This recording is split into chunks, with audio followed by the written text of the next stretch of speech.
Quelque part en sécurité, vous devez faire preuve de projection. La physique, c'est une science, la physique théorique est une science. Comment on arrive à convaincre des gens du business de dire « Regardez là, en fait, il y a certainement un truc à jouer ». Transformer cette intuition en conviction, et cette conviction en phénomène d'entraînement. Entraîner parce que vous ne faites jamais les choses tout seul. La seule limite qu'on s'impose pour pas accomplir ses rêves, c'est la peur de l'échec. Ce serait quoi le bon ratio entre l'intuition et la data ? En 2033, pour toi, c'est quoi les enjeux de la cybersécurité ? Quel est l'impact sur vous en tant que personne ? Ça parle plus. L'innovation, c'est aussi l'interaction entre les gens. Et l'interaction avec les gens, c'est pas au téléphone, c'est pas via Teams, c'est au café. C'est dans le couloir. Et ça veut dire que il faut quand même qu'il y ait une notion d'équipe.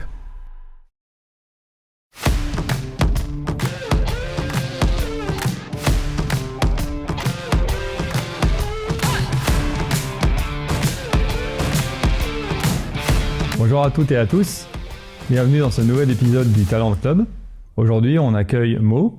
Bonjour Mo, bienvenue. Bonjour Florent. Merci d'avoir accepté notre invitation. Avec plaisir. Comment vas-tu ? Très bien, avec un si beau soleil, oui, c'est la température, c'est bien. Oui, le soleil du Luxembourg, le bien nommé. Bon, bienvenue en tout cas, on est ravis de t'accueillir. Romain, tu peux nous rappeler les règles de ce podcast ? Ouais. Écoute, bienvenue ici. Alors nous ici, on a 3 règles.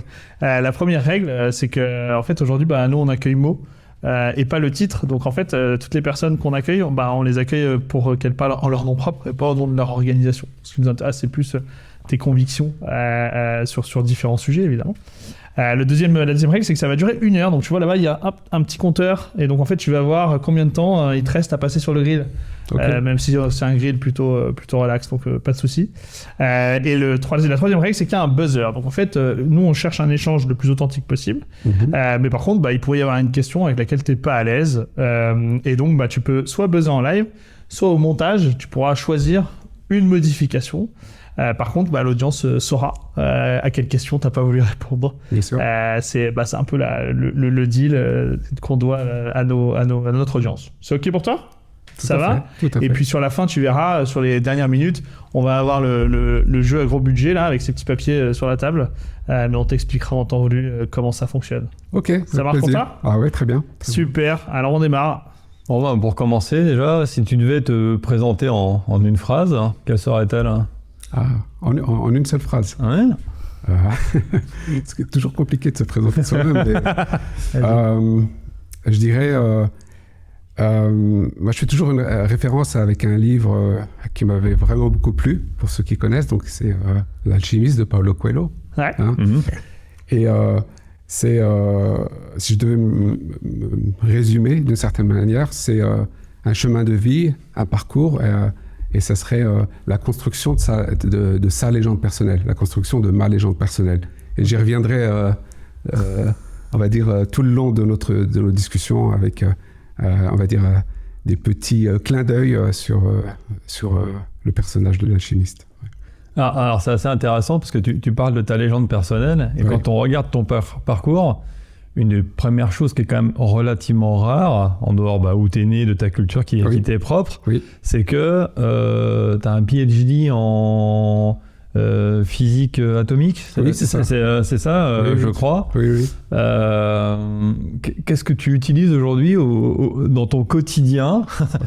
Comment tu t'es lancé ? Pourquoi tu es parti sur cette voie-là ? Et qu'est-ce que tu utilises aujourd'hui dans ton quotidien, qui est la cybersécurité, on va en parler plus longuement durant ce podcast, mais qu'est-ce que tu utilises au quotidien de cette expérience de chercheur en physique atomique ? D'accord. Alors, c'est une bonne question, et c'est une question qui m'a été posée par beaucoup de personnes d'ailleurs. Ouais. Mais vous savez, on a tendance à dire que l'histoire se répète, mais en fait, elle ne se répète pas, mais il y a des clins d'œil. Ouais.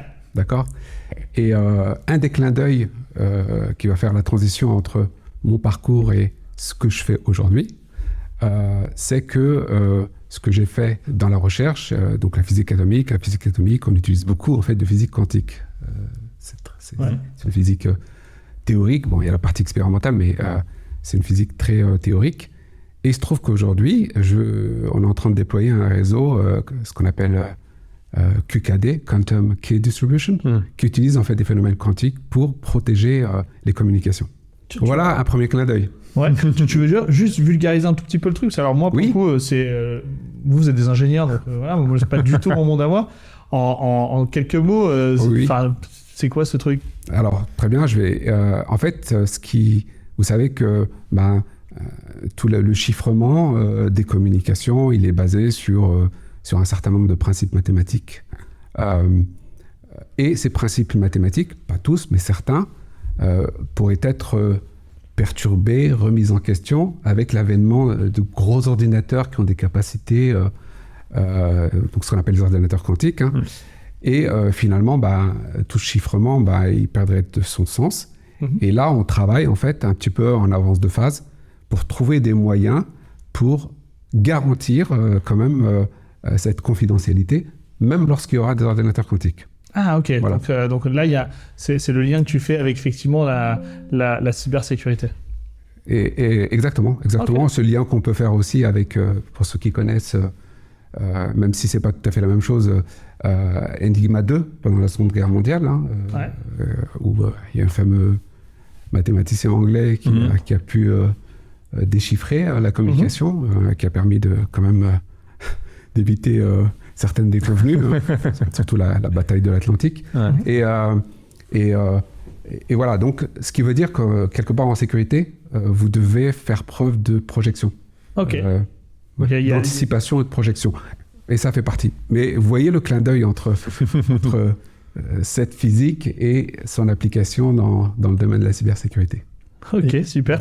Qu'est-ce qui fait au tout début que tu te lances dans ce truc-là? C'est-à-dire, bon là, on fait le lien entre ces études et ton job. Oui. Au tout début, comment t'arrives à choisir cette voie-là pour tes études et tout? Raconte-nous un peu ton histoire à toi. En plus, tu étais, pour ajouter, tu étais à Stockholm, c'est ça? Oui, alors si je dois commencer par le début, donc moi je suis né dans les montagnes de l'Atlas, pour ceux qui connaissent, dans un village qui se trouve à 1000-1100 mètres d'altitude. Je précise parce que souvent il y a ce qu'on croit et la réalité. Donc ce qu'on croit, c'est de dire oui, c'est aride, il fait 40 degrés, et la réalité, c'est que moi je me souviens que tous les hivers, ma grand-mère en fait me réveillait, me dire il y a de la neige, on n'arrivait pas à ouvrir la porte parce qu'il y avait 1 mètre, 1,50 m de neige. Voilà, c'était juste un petit clin d'œil. Et quand je suis arrivé en France à l'âge de 6 ans, donc je ne parlais absolument pas un mot de français. Et pas un mot d'arabe, parce que ma langue maternelle, c'est le berbère, c'est le kabyle. Et pour trouver dans une cour de récréation quelqu'un qui parle la même langue que moi, c'était pratiquement proche de zéro. C'était où en France? C'était en France, ouais. Où ça? En région parisienne. En région parisienne, et donc, je dis ça parce que ça vous force à quelque chose. Même si le cerveau d'un jeune est beaucoup plus flexible, apprend plus rapidement, mais quand vous ne pouvez pas communiquer avec personne, à part avec vous-même, ça vous force en fait à apprendre la langue et l'apprendre encore mieux. Voilà, et ça a toujours été, et Florent, on se connaît, Florent, et j'ai toujours été quelqu'un qui considère l'apprentissage de la langue, l'utilisation de la langue, la richesse de la langue, en particulier de la langue française, comme étant quelque chose d'absolument fondamental, important. Voilà. Désolé, on vient de couper la vidéo et on se rend compte avec Romain qu'on ne s'est pas présenté. Donc je te propose qu'on prenne une petite minute pour se présenter tous les deux.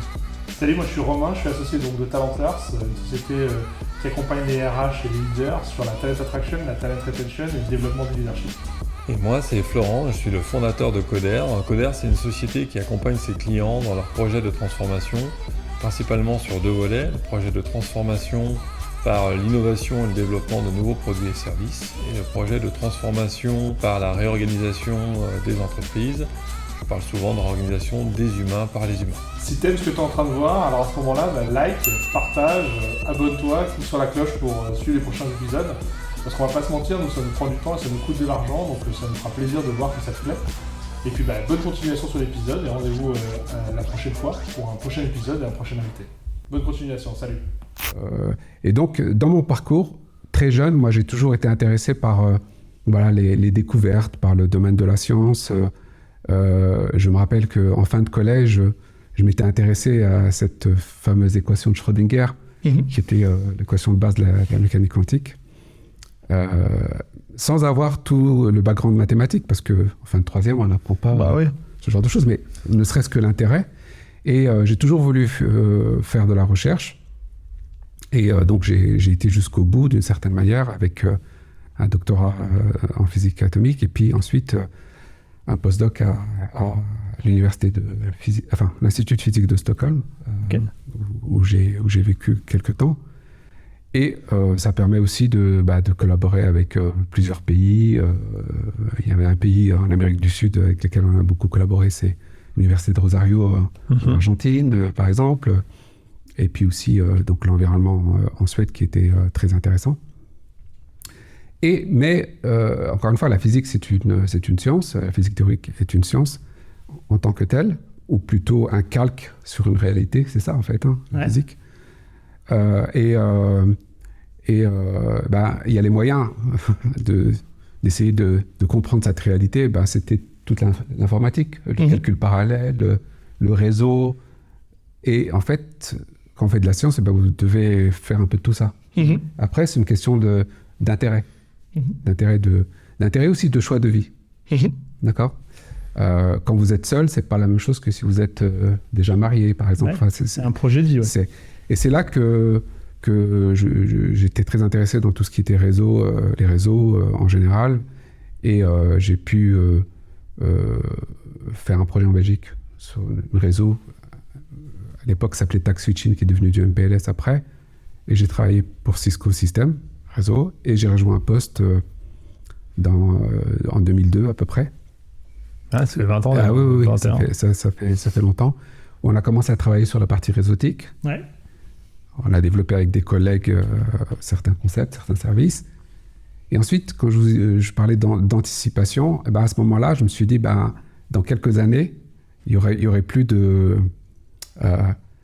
problématiques de connectivité, il y aurait de la fibre qui viendrait, etc. Et je dis, il n'y a aucune raison, par exemple, que en fait, les serveurs restent à la maison, les entreprises, dans leur cave, dans leur data center. Et ça ne s'appelait pas cloud à ce moment-là. Non. Donc, on a préparé le terrain chez Post pour construire, en fait, ces capacités de calcul et compagnie qui est devenue du cloud après, ou de l'infrastructure de cloud par après. Et en 2015, j'ai fait la transition vers la cybersécurité, où, encore une fois, on m'a donné la chance, c'est un des points aussi, il faut qu'on vous donne aussi les moyens de construire une équipe from scratch et une stratégie from scratch en termes de cybersécurité. On pourra vraiment revenir. C'est vachement intéressant ce truc de 2015, parce qu'à un moment donné, tu te mets au contact d'un truc que toi tu perçois, mais qui n'a aucune réalité au moment où tu en parles. Et pourtant, tu arrives à convaincre finalement un management de se dire, les gars, par là-bas, il se passe un truc, ça n'a pas de nom, on ne sait pas bien ce qui va se passer, donc dans cette anticipation. Oui. À ce moment-là, comment, alors, toi particulièrement ou en général, quel mot tu utilises, enfin, comment on arrive à convaincre des gens du business de dire, regardez là, en fait, il y a certainement un truc à jouer. Oui. Il y a beaucoup d'éléments. Ouais. J'ai beaucoup réfléchi sur la notion de décision, en fait. Ouais. Et quand on parlait de culture, par exemple, quand vous avez des cultures variées, où vous êtes assis entre des chaises, où vous avez plusieurs chaises sur lesquelles vous asseoir.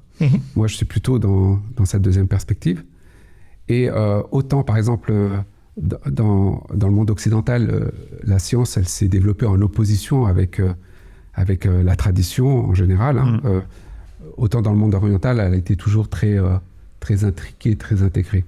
Je dis ça, pourquoi je dis ça parce que on a toujours tendance à essayer de rationaliser les choses. De construire des cases dans lesquelles mettre en psychologie, en sociologie, etc. Et j'ai l'impression que c'est aussi se rassurer de dire, finalement, on peut tout expliquer. Tout. C'est un petit peu de la rationalité, du Pascal. Voilà. On s'accroche à un truc qui nous met moins en insécurité. C'est ça. Mais la réalité, c'est que quand on décide, quand on perçoit ce phénomène d'intuition, il est il n'est pas dans des cases, il n'y a pas de formule mathématique derrière. Et j'allais dire, même quand on décide quelque chose, on peut venir avec ce qu'on veut en termes de rationalisation pour se rassurer qu'on a fait une décision dite objective, mais in fine, la décision, elle est toujours celle du cœur. D'accord ? Il y a toujours ce phénomène-là. Et donc, ça veut dire, pour répondre à votre question, à ta question, il y a l'idée il faut déjà être convaincu soi-même. Ok, ouais. Ça se sent quand quelqu'un n'est pas convaincu. Ouais, bien sûr. Et deuxièmement, il faut savoir expliquer. Expliquer en disant, écoutez, voilà, on est là, voilà ce qu'on perçoit, voilà ce que ça peut apporter, voilà pourquoi c'est fondamental de commencer à le faire maintenant, et de transformer cette intuition en conviction, et cette conviction en phénomène d'entraînement. Entraîner, parce que vous ne faites jamais les choses tout seul. Voilà, ça c'est un peu. Mais il faut qu'on vous donne aussi la chance de le faire. Ouais, il faut la réception. Oui. Il faut aller la chercher aussi. La chance, ça se gagne. Enfin, je sais pas quelle est la part du hasard dans ta vie et la part de ce que tu es allé chercher. Je sais pas quel est le ratio, mais... C'est une bonne question, ça. Alors, ça, c'est encore un autre clin d'œil, parce que le hasard et la mécanique quantique, c'est des choses qui s'imbriquent, explosent. Le plus naturellement du monde. Ouais. Exactement. J'allais dire le hasard, la providence, selon qu'on ait une vision matérialiste ou idéaliste de la chose, il y a toujours quelque chose. Et ça fait partie de l'environnement, ça fait partie du chemin. On parlait de légendes personnelles, le chemin que vous empruntez, ce que vous rencontrez. Et pour faire le lien avec l'alchimiste, finalement, la seule limite qu'on s'impose pour pas accomplir ses rêves, c'est la peur de l'échec. Voilà. Mais si on tente pas, si on tente pas, ça ne sert à rien, dans le sens où de considérer l'échec comme faisant partie du chemin aussi. Voilà. Et c'est tout un aspect qu'il faut considérer. Puis après, il y a des éléments extérieurs qui viennent, des hasards. Vous rencontrez quelqu'un, vous êtes dans une situation particulière qui vous fait bifurquer. Voilà, ça fait partie de ce chemin de vie, de cette légende personnelle. C'est marrant parce qu'on parle de hasard, et là, par hasard, mais le plus total des hasards, tu viens d'utiliser la citation que l'invité précédent a tirée à la fin de l'épisode. Votre clin d'œil. Au mot près, tu vois. Et je trouve que c'est vachement intéressant d'aller, si t'es OK, à cet endroit-là. Quelque part, il y a un truc cette intuition-là. Ouais. Comment tu modélises ce truc-là ? Enfin, tu sens quoi, toi quand tu mets le doigt sur un truc, tu dis ouf, là j'ai une intuition, j'ai un truc. Ouais. Ça se matérialise comment ? C'est quoi ton processus d'intuition à toi ? Tu as déjà réfléchi à ce truc-là ?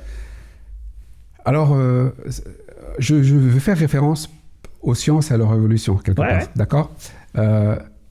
En sciences et en philosophie, on définit la tradition comme le véhicule temporel. Des choses vraies ou des choses fausses. L'intuition, c'est la capacité de sentir les choses et de remettre en question cette tradition. D'accord ? Galilée l'a fait. Bon, ça dépend. Einstein l'a fait au XXe siècle. Et c'est difficile de qualifier, parce qu'en fait, c'est un sentiment. Hein ? Je reviens entre cette dualité entre l'esprit, la rationalisation et le cœur. L'intuition se trouve quelque part entre les deux. Et elle n'est pas dans la rationalité, parce que sinon j'aurais pu vous répondre directement à la question comment je sens. Tu sens un truc, toi ? Ça, je peux dire je sens. Oui, je sens parce que vous dites c'est peut-être le bon chemin pour aller. C'est même c'est presque proche de l'art en fait. Bah ouais. Où on va faire un tableau parce qu'on sent quelque chose. Et puis le résultat, il devient extraordinaire aux yeux des autres. Déjà aux yeux de soi-même et aux yeux des autres. Donc c'est difficile à qualifier, mais il faut que cette intuition se transforme en conviction. Ça, c'est le chemin que l'on doit faire de rationalisation. Finalement, les décisions aujourd'hui que tu prends au quotidien, dans ton rôle, dans la cyber, c'est quoi le ratio entre l'intuition et le factuel, la data? On parle de la data de partout. Aujourd'hui, toutes les décisions, on veut les baquer avec de la donnée. Et toi, aujourd'hui, qui est depuis tout petit dans cet univers, j'ai envie de dire. Ouais. Ce serait quoi le bon ratio entre l'intuition et la data? Je crois qu'il y a eu des études qui ont indiqué que de toute façon, quoi qu'on utilise, on fait de la post-rationalisation, c'est-à-dire on décide et puis ensuite on trouve les arguments pour justifier sa décision. Constructivisme. C'est ça, exactement. Et donc, je pense que quand on construit une équipe, par exemple, qu'on interagit avec ses collègues, vous serez tous d'accord que l'interaction humaine, c'est pas de la rationalité. Ça se modélise pas. C'est difficilement modélisable. Et donc, vous pouvez toujours vous baser sur des données, sur une analyse de données, sur des trends, très mauvais français, des évolutions constatées. Mais il y a toujours quelque chose qui fait que vous dites si je fais comme les autres, je fais comme les autres. C'est un peu le phénomène mouton de Panurge.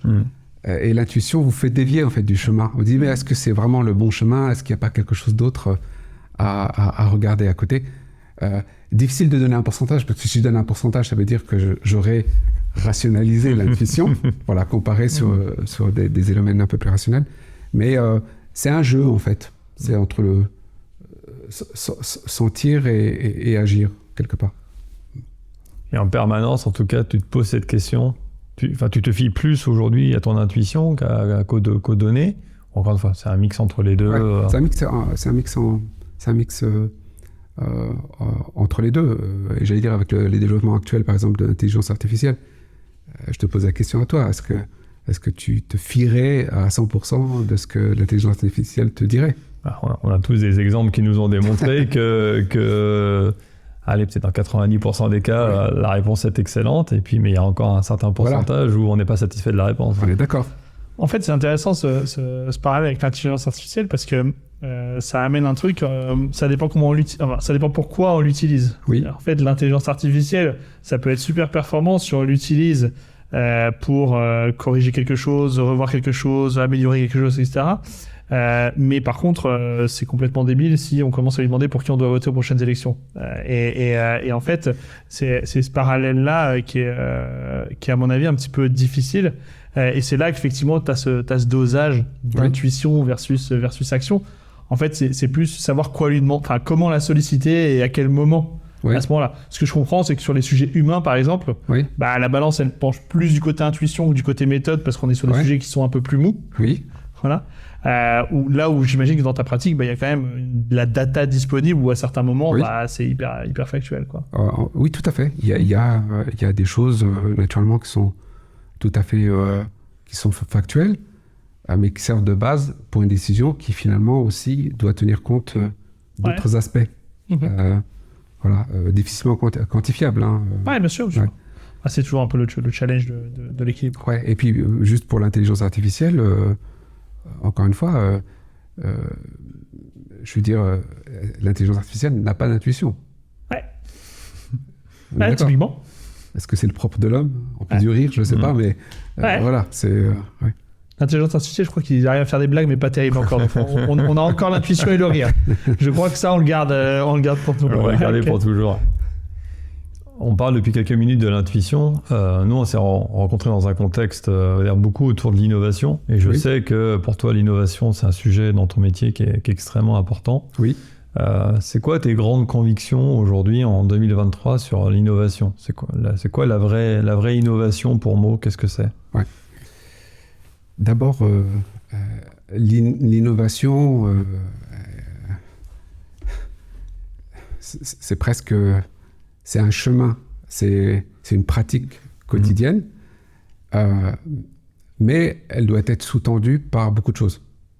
Elle doit être sous-tendue par avec qui tu collabores. Et quand je dis qui tu collabores, c'est pas uniquement ceux qui te sont proches en termes d'équipe, mais ça va bien au-delà. Ça doit faire partie aussi intégrante de ta vie, parce que quelque part... tu t'ennuies pas. On est d'accord? Parce que tu tu te poses des questions, tu essaies de trouver des solutions, un petit peu en utilisant parfois des chemins de traverse. Tu rencontres aussi des personnes, comme notre rencontre aussi, qui apportent beaucoup.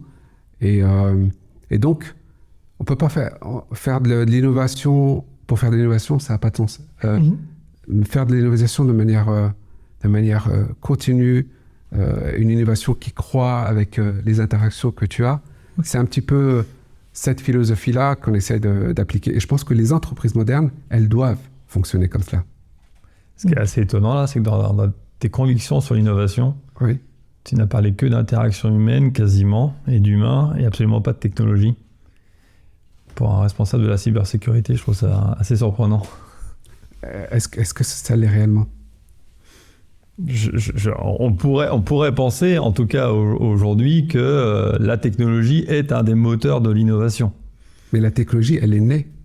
Elle est née de cette innovation, en fait. Donc la technologie, c'est une conséquence. Ah oui. Ouais. Ah oui. Ouais, c'est ça, parce qu'on est quand même dans un monde aujourd'hui où il y a beaucoup de gens et de boîtes qui pensent le contraire. C'est-à-dire qu'ils pensent que la technologie, elle est à la base, qu'elle nous permet de faire les choses et que les gens se mettent autour. Toi, tu dis, moi, ma conviction forte, c'est que en fait, c'est le côté communautaire de l'innovation, sous toutes ses formes, qui crée un truc. Oui, mais regardez dans l'histoire de l'humanité. Ça a été les interactions entre différentes civilisations. Pour prendre quelques exemples, la poudre, l'interaction avec la civilisation chinoise, toutes les interactions qui ont eu lieu avec Cordoue et la traduction des bibliothèques d'Alexandrie, donc grecque, qui a fait le chemin vers la Renaissance européenne, etc. Donc, c'est fait d'interaction. Ok. Et aujourd'hui, tu es quand même dans le groupe Poste, qui est un des premiers employeurs du Luxembourg, qui a un nombre de métiers extrêmement vaste. Oui. Comment on réussit à faire de l'innovation dans un grand groupe comme ça, qui a beaucoup de legacy en fait, qui a un très gros historique Comment on pousse les sujets d'innovation dans une société comme celle-là ? Alors, ça me fait rappeler un pari que j'avais fait avec un ancien responsable de sécurité d'un autre opérateur en fait, européen, et qui m'avait dit, mais on ne peut pas faire de l'innovation disruptive au sein d'une entreprise dite traditionnelle, historique.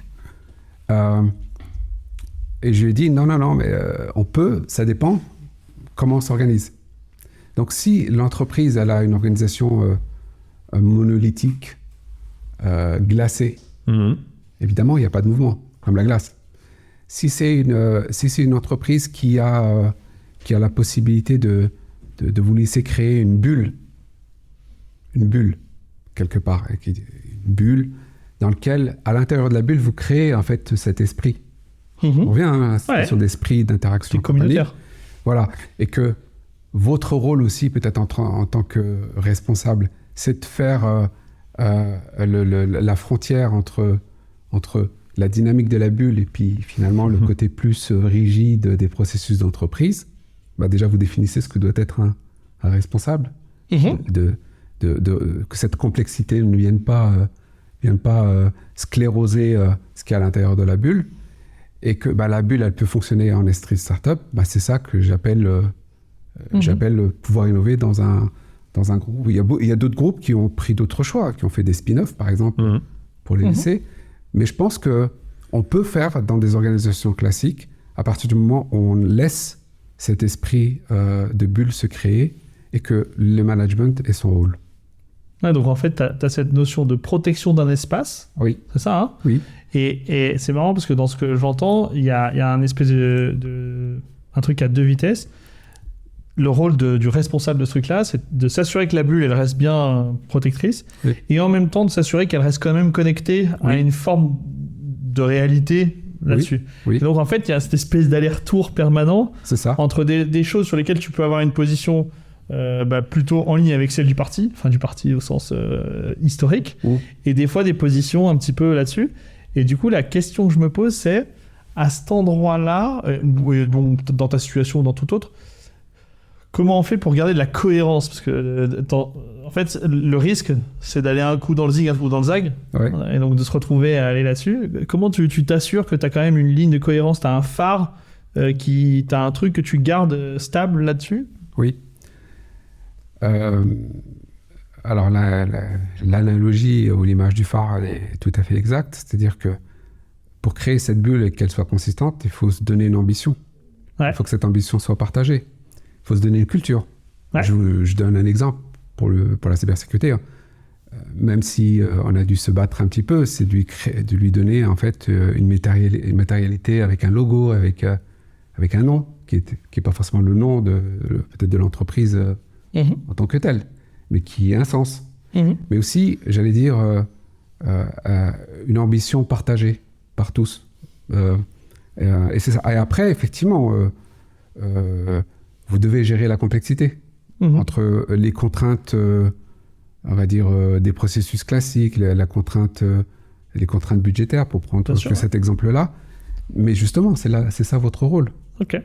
Garder le cap, mais d'être conscient de son environnement. Ok. T'es depuis maintenant dans le domaine de la cyber depuis, on va me dire depuis le début, mais en tout cas depuis 20 ans au moins. Enfin, oui, moi j'ai fait beaucoup de cloud computing, mais tous les domaines sont liés en fait. C'est un milieu qui est en ébullition, où il y a une dynamique de changement, de nouveaux acteurs, de menaces aussi, qui sont extrêmement fortes. Oui. Je vais te demander un petit exercice de projection là. En 2033, pour toi, c'est quoi les enjeux de la cybersécurité? En 2033. Ouais. Ça fait. C'est une éternité. Moi, je pourrais te répondre que justement cette intuition. Je pense que déjà tout le phénomène de digitalisation va continuer, il va s'accélérer dans tous les métiers. Pour les plus pessimistes, on parle de transhumanisme. C'est peut-être une vision un peu dystopique de la réalité, mais en tout cas, il y a un trend qui est là, qui va se généraliser. Ce qui veut dire qu'on va être dans une société de plus en plus connectée, de plus en plus connectée avec de l'intelligence artificielle. Et pour reprendre ce qui a été dit, la technologie comme la science, en fait, il n'y a pas de valeur morale derrière. Ça dépend ce qu'on en fait. Et faut regarder le film Oppenheimer, c'est ça? Je n'ai pas encore vu, ouais. Mais Einstein disait justement que la science et la technologie ont dépassé notre humanité, quelque part. Et ça va être un petit peu, en fait, essayer d'utiliser ces éléments-là dans le bon sens pour protéger, en sachant que ces éléments-là pourraient être utilisés pour détruire. Pour détruire. Ok. Voilà. C'est un peu... Et ça va de plus en plus s'accélérer, et ça va être de plus en plus une interaction entre l'homme et la machine, cette fois-ci. Donc toi, tu dis l'enjeu principal. Finalement, c'est marrant parce que quand on demande à des gens de se projeter sur le long terme, ils imaginent des trucs, comme à l'époque on imaginait des voitures volantes. Ouais. En fait, toi, tu dis, de toute façon, on va y aller, mais ce qui va changer, c'est qu'il va falloir qu'on soit extrêmement vigilant à ce point-là. Oui. Ce qui doit changer, c'est ce niveau de vigilance. Oui. Ok. Cette vigilance et puis les moyens qu'on va se donner pour protéger en ayant conscience que ces moyens-là pourraient être utilisés pour détruire. Ouais. Donc oui, ça questionne aussi sur la responsabilité de à qui on donne à qui on donne ce mandat-là, comment ça va se jouer, parce qu'il y a des enjeux quand même énormes. Il y a des enjeux énormes, il y a des enjeux de plus en plus même d'ordre géostratégique, on va dire comme ça. Donc voilà. Et ce qu'on sait aussi, c'est que il y a des choses qui initialement étaient développées et contrôlées par des petits groupes pour des raisons particulières, on va dire, qui maintenant se retrouvent disponibles plus largement. Voilà, donc c'est des choses auxquelles on doit faire attention. Donc, mais bon, voilà, je pense qu'on sera dans une société de plus en plus connectée si on ne disparaît pas avant. Croisons les doigts. Croisons les doigts. On croise les doigts. C'est un enjeu de gouvernance. Oui, de liberté aussi. Ouais, voilà, gouvernance versus de liberté. Oui. Versus quelle gouvernance on crée pour préserver sans détruire et continuer d'évoluer, quoi. C'est ça. Okay. C'est exactement ça. C'est intéressant. Et pour le coup, l'écosystème qui est autour de toi, quel est son niveau de maturité par rapport à ces enjeux? Enfin, je sais que tu interviens au Luxembourg, mais pas seulement, grande région, même dans des pays aussi à l'étranger. Et pour toi, quel est le niveau de maturité aujourd'hui quand on parle de cybersécurité, avec tout le jargon, avec tout ce que ça embarque? Les principaux acteurs, les petits, les gros, les moyens, les gouvernements aussi. Quel est leur niveau de maturité sur ces enjeux d'après toi? Alors, j'allais dire au niveau des gouvernements, des États, je pense qu'il y a une prise de conscience très générale, en Europe certainement. Donc, vraiment, avec la cybersécurité comme vraiment un axe stratégique fondamental. Et je pense que l'Union européenne essaye de mettre les moyens, parce qu'on est quand même... Il y a un phénomène de rattrapage, parce que beaucoup de moyens techniques ne sont pas européens. On le veuille ou pas, c'est la réalité. Ouais. Ça, c'est la première chose. Après, au sein d'un pays, c'est très variable. J'allais dire, il y a des nouvelles générations qui n'ont pas la même relation sur la confidentialité que peut-être nous, on aurait. Ça, c'est la première chose. Mais on voit aussi les phénomènes qui se passent avec tout ce qui est chantage, bullying, qui peut entraîner des choses assez graves pour certains jeunes. Nous avons aussi des grosses boîtes stratégiques, de par leur nature stratégique ou critique. Forcément, ils se doivent obligatoirement, et aussi des directives européennes qui vont dans ce sens-là, se protéger, parce qu'ils ont une incidence sur eux-mêmes, mais aussi sur les autres. Il y a un système sur l'équilibre. Oui, c'est ça. C'est systémique, ça pourrait être systémique. Ça peut être systémique. Et il y a entre les deux. C'est-à-dire les petites boîtes qui utilisent les moyens de communication, les moyens informatiques, qui ne sont pas forcément très sensibles. Pour certaines d'entre elles tombent dans le piège.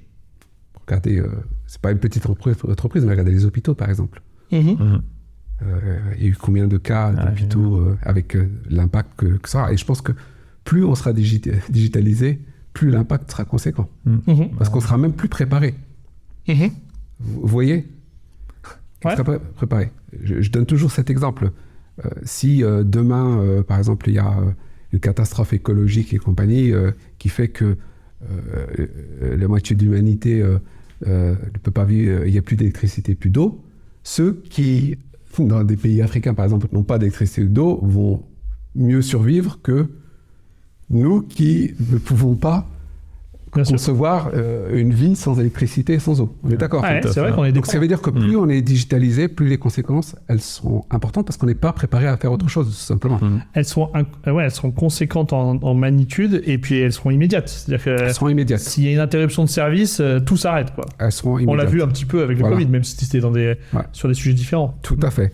Et j'allais dire, ce qui se passe, c'est que dans ce monde connecté, dans ce monde interagissant, c'est que ces petites sociétés sont parfois des fournisseurs des plus grosses sociétés.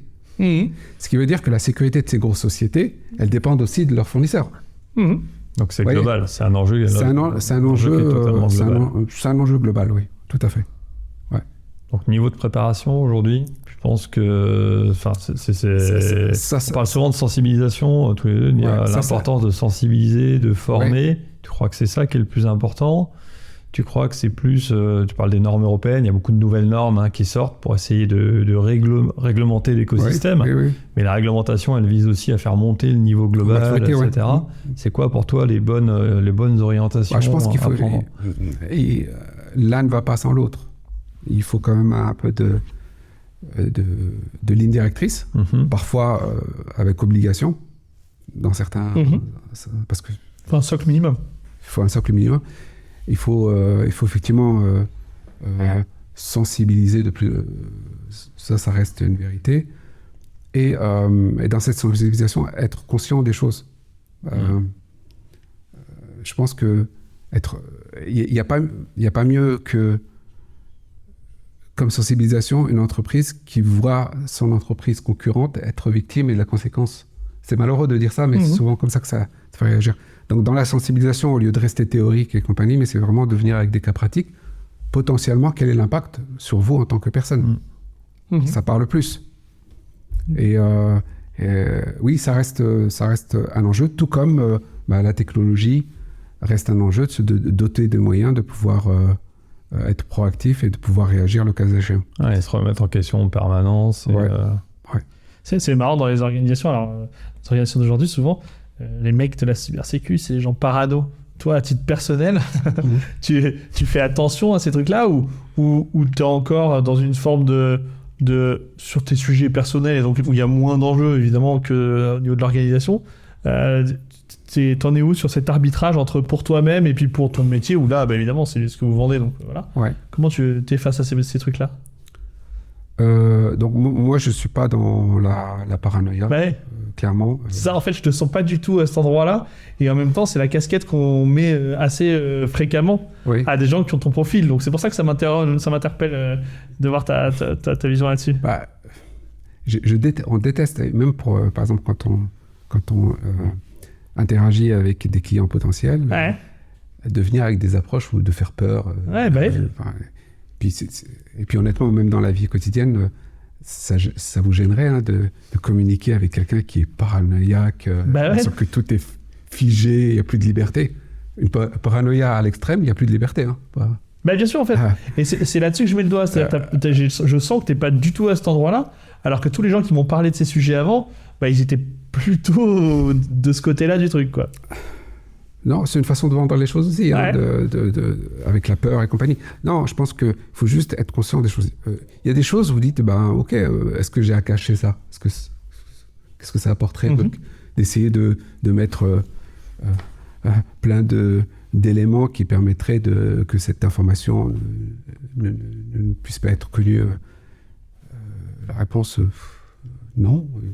Donc toi, à titre personnel, tu utilises la géolocalisation, tous ces trucs qui nous aident au quotidien et qui sont prétendument plus risqués. Toi, à titre personnel, tu es à l'aise avec ce truc-là tant que tu as cette réflexion de oui, parce que qu'est-ce que je partage pas. Parler de géolocalisation, puisqu'on a travaillé beaucoup dans le domaine de l'innovation sur la sécurité des réseaux télécoms, par exemple, d'accord ? S'il y a une organisation qui veut me cibler, moi, en tant que personne, ok, c'est pas le fait que je mette la géolocalisation qui va changer quelque chose, parce qu'il y a d'autres moyens de le faire, et que des moyens dont je n'aurais même pas connaissance, d'une certaine manière. Donc, non, je pense que c'est un trade-off. Il faut être aussi conscient de sa liberté et de la liberté des autres. Ouais, ça, et puis important. Du confort que ce digital apporte, parce que et le confort, tu vois, il y a quand même un truc d'ordre, il y a des trucs qui sont hyper faciles.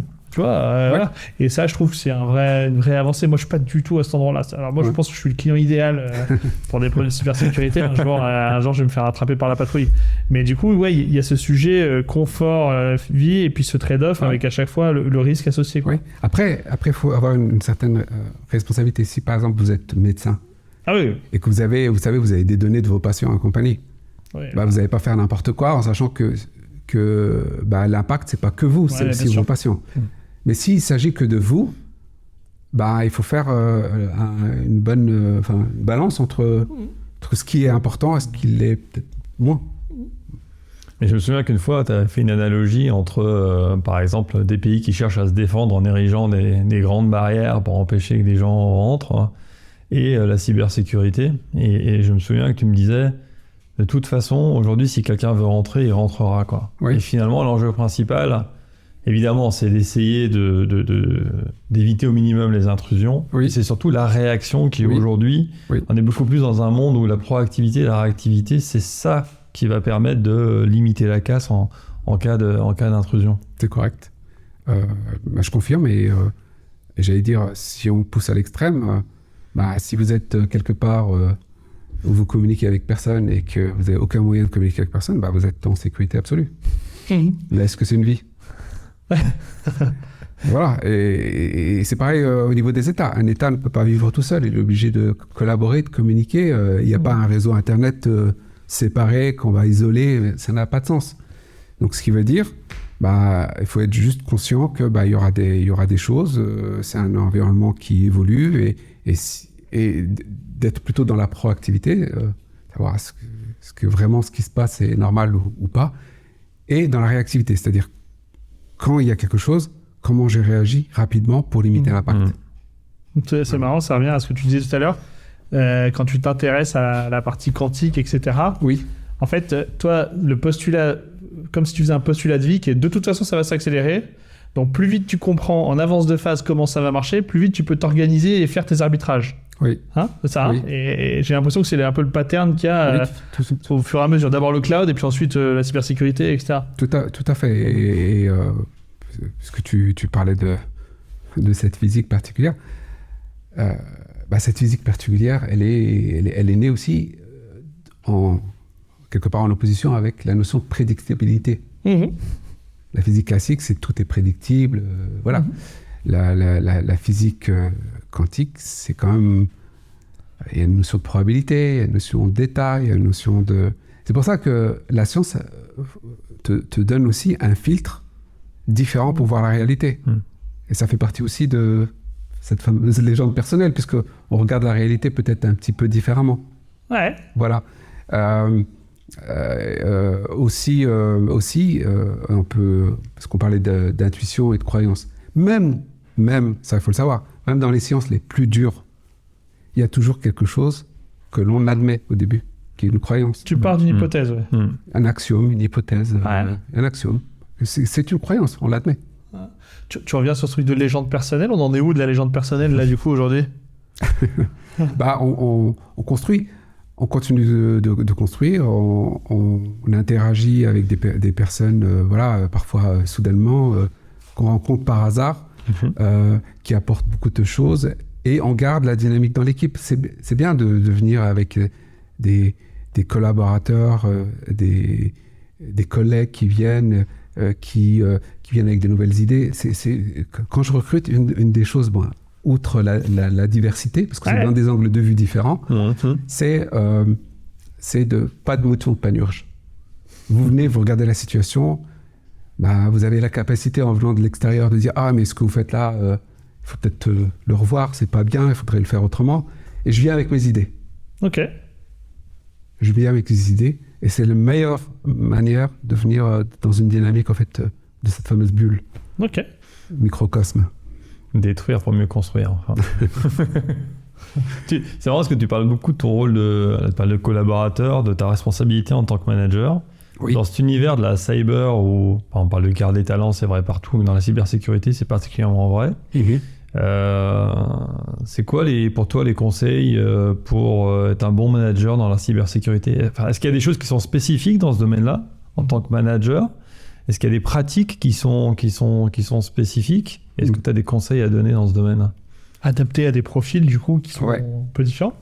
Alors, j'ai tendance à dire qu'en règle générale, il est souvent difficile, délicat de gérer des équipes. Il l'est encore plus de gérer des équipes informatiques. Il l'est encore beaucoup plus de gérer des équipes de cybersécurité. Voilà. Question hyper pertinente. Question hyper pertinente. Mais vous savez, quand on est dans les équipes de cybersécurité, encore une fois, favoriser des vues différentes, des parcours différents, très important. Moi, j'en ai un dans l'équipe qui est d'ailleurs le responsable de l'équipe de hackers, de pentesters, comme on dit, que je préfère. Les white hats, donc quelque part. Les hackers blancs. Voilà, et qui a aussi un parcours de vie particulier, puisqu'il était artisan boulanger à la base. Ok. Et ça veut dire que quand on se construit avec cette conviction, quand on se construit avec cette passion, vous intéressez avec des personnes qui sont passionnées. Ou leur moteur, c'est peut-être pas les moteurs classiques que vous verriez dans une entreprise sur la position hiérarchique, le niveau salarial. C'est d'autres choses aussi. Donc c'est de l'intérêt pour ce que tu valides. L'intérêt de ce qu'il peut faire, ce qu'il peut apporter, la liberté que tu lui donnes d'apporter cette chose. C'est ça qui est fondamental. Je ne dis pas que c'est simple. Je ne dis pas que parfois ça ne va pas être en opposition avec la culture d'entreprise. C'est la vérité. C'est pour ça que je parlais de bulle. Bien sûr.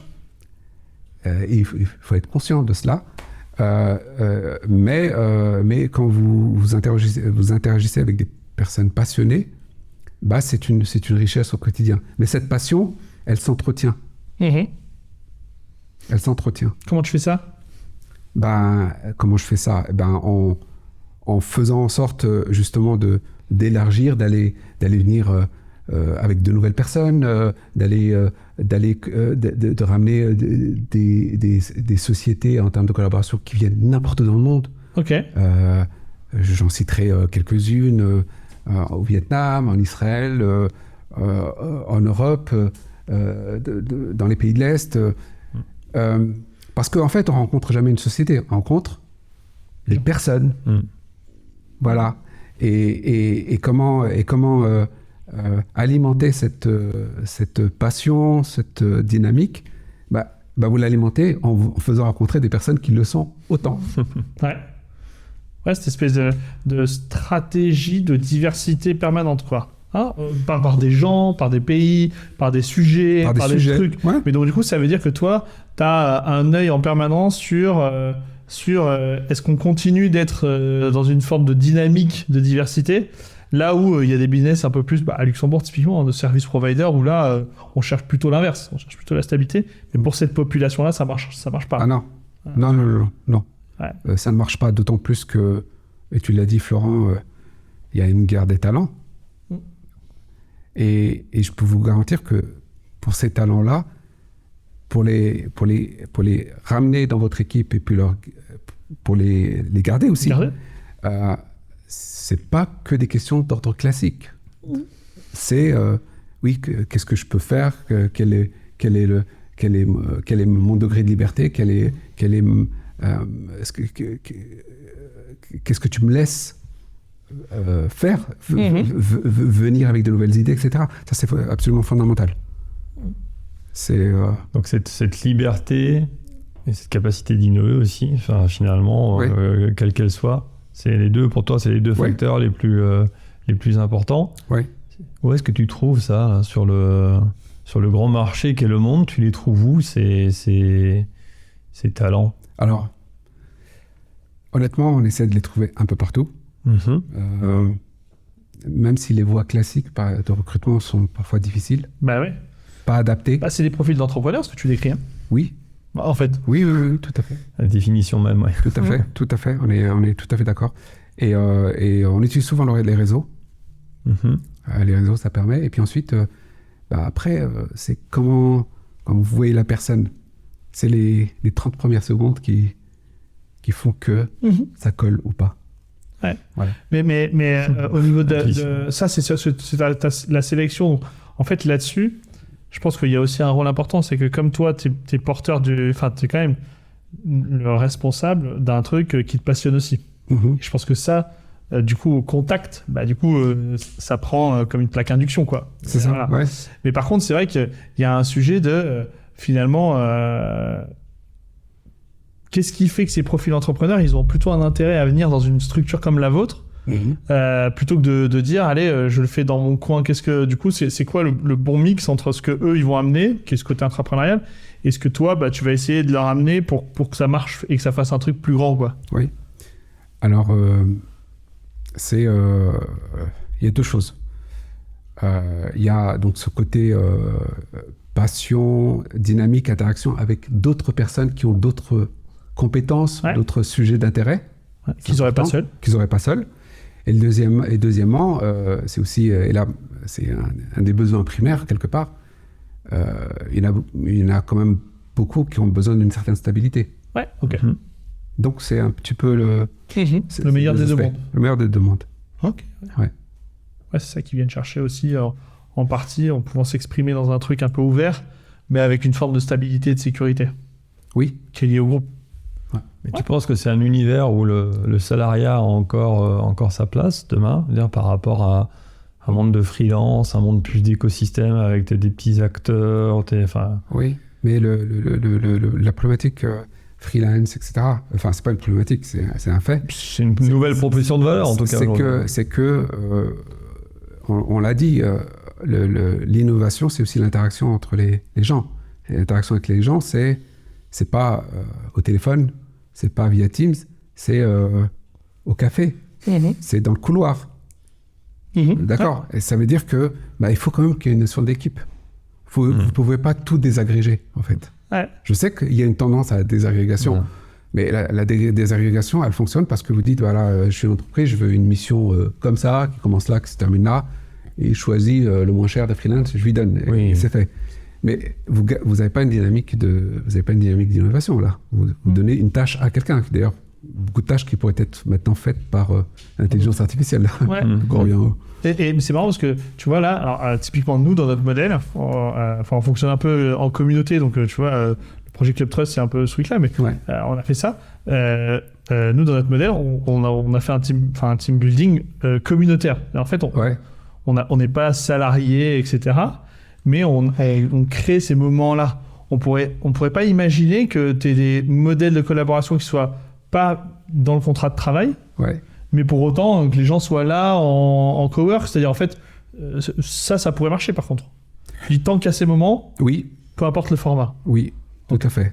Et pour aller dans ce sens-là aussi, il y a souvent quelque chose qui est assez rigide. C'est par exemple le cadre contractuel de travail. C'est ça. Et de dire, oui, mais attendez, comment on va incentiver la prise de risque, le fait de ramener des clients, le fait de venir avec une nouvelle idée. Bien sûr.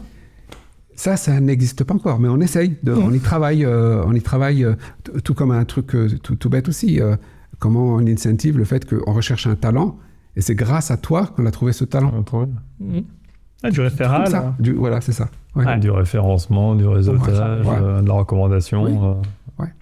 Travailler un peu sur ces problématiques. Je pense que les entreprises doivent aussi faire l'effort de s'adapter. Mais ça nécessite aussi que quand on travaille dans on est passionné par son travail, on n'est pas dans un format de je commence à 9h, je termine à 17h, je pointe, machin. C'est autre chose. C'est un autre état d'esprit. En fait, c'est intéressant parce que du coup, cette notion de bulle permet de faire un truc à un endroit donné de l'organisation. Il y a beaucoup d'organisations qui n'ont pas, encore pas pu mettre ces bulles en place. Et donc, du coup, la transition entre un truc à deux vitesses avec des gens qui arrivent sur ces modèles-là et la réalité du modèle historique, rend la transition un peu là-dessus. Et pour l'instant, les arbitrages se font plutôt en faveur de la legacy historique, en faveur de plus de rigidité. Que pas. Moi, je suis un fervent croyant de l'autre partie. Mais par contre, je sais que la transition va faire mal. Mais la bulle est là. Je suis tout à fait d'accord. Simplement, il faut disons, imaginez qu'il ne faut pas que le succès, c'est que toute entreprise soit composée de ces bulles-là. Il y a un phénomène de catalyse. C'est-à-dire qu'il y a un point de basculement à un moment. C'est un peu comme en chimie. Vous rajoutez la goutte et puis ça change de couleur. Ça bascule. Ça veut dire qu'il faut en créer un certain nombre dans diverses... Et encore une fois, ce n'est pas que dans le domaine technologique. On peut l'imaginer au niveau comptabilité, au niveau ressources humaines, organisation. Collaboration. Et il y a un point de bascule après. Qui fait que toute l'entreprise ira dans cette dynamique. Top. Je crois que c'est l'heure de notre super jeu, le jeu à gros budget, jingle.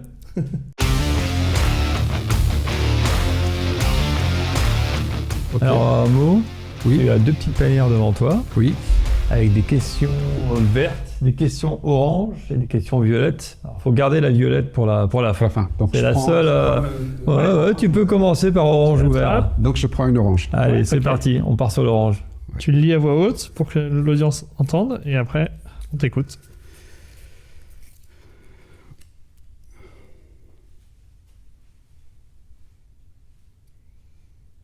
Alors peut-être, je vais prendre mes... attends. Donne-moi. Parce que c'est vrai qu'on a pas...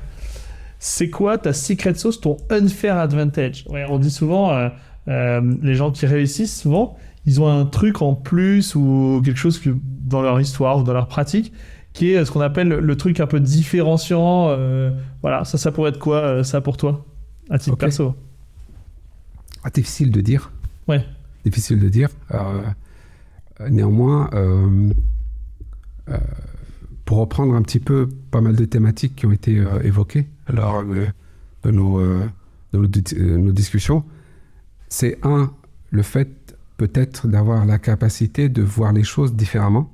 Ouais. Et ça, c'est quelque chose qu'on construit dans sa vie, hein. Même si je ne pense pas que tout ce qui est dans l'esprit n'ait des sens. Ensuite, il y a l'aspect aussi d'être,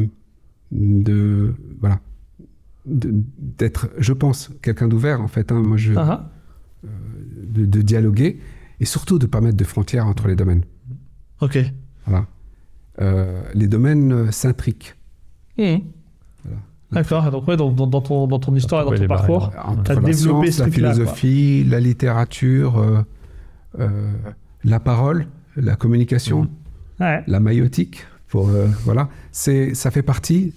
Je pense que c'est ça aussi qui fait que quand vous interagissez avec des groupes de personnes ou des personnes, il y a une richesse qui est entretenue dans la communication. Chacun apportant quelque chose.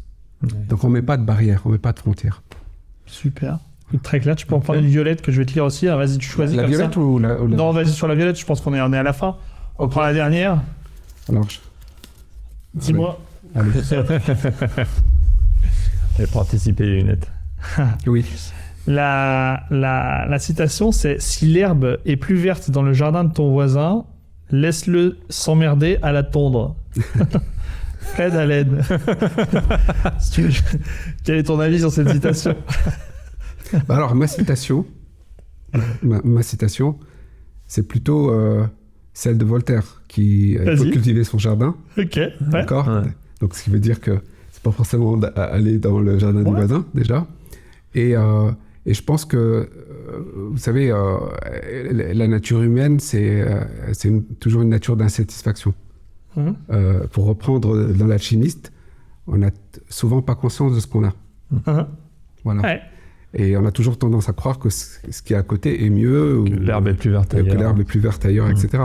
Et c'est pas toujours le cas.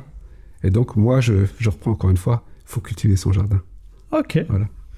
Merci beaucoup. Super mot de la fin. Ouais, super mot de la fin. On a déjà dépassé le temps. Hein, on est bon. L'heure est passée. Un grand merci en tout cas. Merci. D'avoir accepté notre invitation et d'avoir partagé tes convictions et tes intuitions. Et on vous dit à la prochaine pour le prochain épisode. C'est un plaisir. Au revoir. Salut. Au revoir.